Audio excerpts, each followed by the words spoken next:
Hi friends and family, this is part 2 of our Painted Mountain corn harvesting video. Again, October 2nd, Sunday, another beautiful day. We've been fortunate with the weather. Our hearts go out to those in Florida and the Carolinas and such that have been hit with a hurricane, the terrible thing they've gone through. So life up here in northern Vermont, it's not bad. Weather-wise, we have real cold winters sometimes. We have snowstorms, icy roads sometimes, but it's nothing compared to what everybody's going through down below. So again, our hearts go out to them and our thoughts are with them, and I hope everybody makes out okay. But thought we would share with you guys, we're gonna husk a couple of the ears of corn that we harvested. Here's our haul that we got. We got 3 pretty good sized containers of it. We did what, 5.5, 6 20-foot rows, I think they were, of corn. I think the germination went good. We didn't do a lot of special for fertilizing and such. It was just we had some compost mixed it in from last fall. We mixed in with it and such, and made some fairly good fertile soil. I think we'll add to that this fall. We got some fresh horse manure to mix in from some good friends of ours, and we'll make it work and hopefully have a better crop next year. But anyways, we'll just start with shucking some of these. The reason why we picked too, I don't know if you can see on the camera, see all the moisture in there? These ears, whatever, they're pretty green. Fall, especially late fall in Vermont, it's weird. We get nice sunny days like this, 50s, 60s. But then at night, it's gonna drop down. Last night it dropped down to what, 35, I think. And we get, if we didn't get a frost, which is weird, but we get real heavy dews and we get a lot of fog and such. It makes it tough to harvest certain things, especially certain crops that flower and make seeds, because they tend to mildew sometimes. So that's another reason why we kind of decided to harvest now. Oop, we got something that ate into that.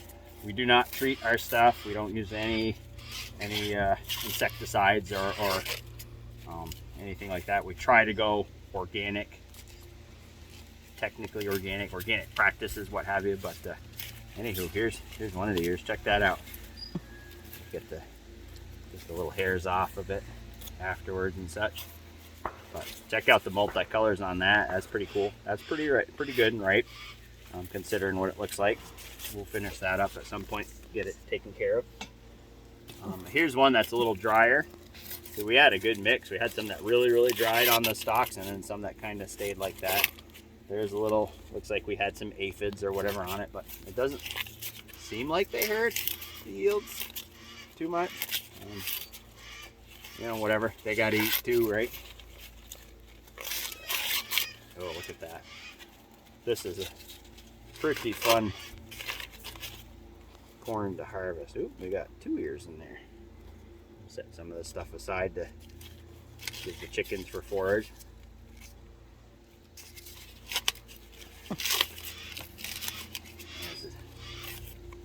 He had 3 ears going in there for some reason. Ain't that something?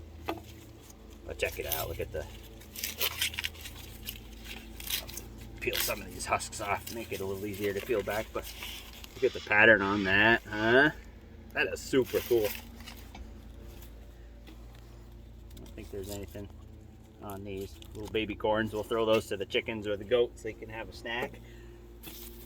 Here's one that's partially dry. I think I'm gonna pull some of the bigger leaves off. Let's try that, make it a little less bulky. Whatever ate into the tip of that one there didn't do any damage to it, so that's cool. Here's another multicolored one. It's funny, some of the corn stalks, they grew over my head 8 foot tall, and others only grew like 5 foot tall. And we got all sorts of different styles from it. These guys here, this one's gonna be all red, I think. I found that some of the test ones we pulled, the stalks were just as red as the leaves are here. This one's not going to be totally full. Again, some of them, they didn't pollinate as good. They got pollinated later, so they didn't develop fully. Get that open. But Robert, can you call? And there's my... Sorry about that. Neat red color on that. Of course, it's not fully developed. It probably didn't get pollinated enough in time. But what did get pollinated came through. We'll save that and dry it. Which one do you want to pick next? Oh, this one here. We picked one the other day. Oh, yeah, look at this one. We picked one the other day. It was all purple kernels that we tested with. That one's on its way to being all purple. Check that out. Isn't that cool? What a neat variety. Pick one, Tanya. Which one do you want to do? That one in the middle. Yep. This one? See what that one is. That's one that's, again, not totally, dried, but I think they're mature enough to go. If you hear squawking in the background, I don't know if you guys can hear that behind me. We're back behind the kitchen window here on the back porch. That's we adopted an umbrella cockatoo. He's been with us about a month or so. His name is Paco, and he gets lonely sometimes, so he calls for us and such. So that's just him squawking in the background. There's nobody in distress. That's a normal cockatoo thing. It's a little too cold out for them to be here out with us, so we'll be in shortly with them. That one came out nice, but yeah, so all in all, look at the variation in colors that we got with those. There's a couple different stages of growth. Again, I think that's from lack of total pollination, but it is what it is. We'll just break that off before we hang it up to dry it and such, give it to the treats for the animals. And yeah, it's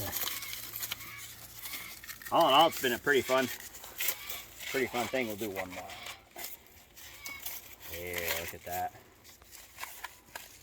Again, the tips didn't grow all the way through, but hey, that's part of growing up here in the shorter season too and such. It's been a weird gardening season.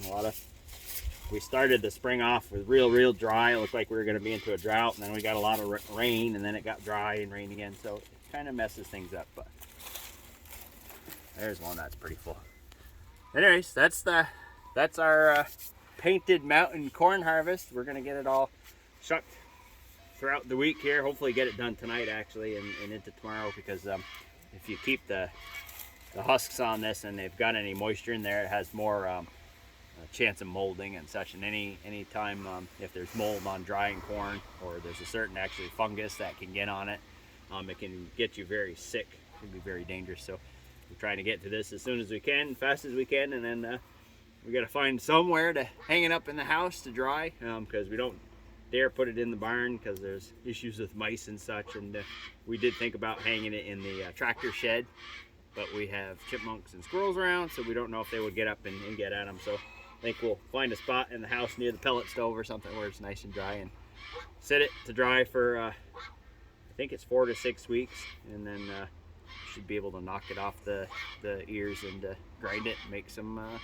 cornmeal, hopefully. We'll see how that goes. But yeah, if anybody has any questions or comments, feel free to comment or let us know. And it's been a pretty fun experiment. We're definitely we might save some seeds from these and try growing them again next year, but we'll definitely order more and plant hopefully double next year. And yeah, it's a cool experience. So everybody take care, and have a great rest of the weekend, and we'll see you on the next one. Take care. Bye-bye.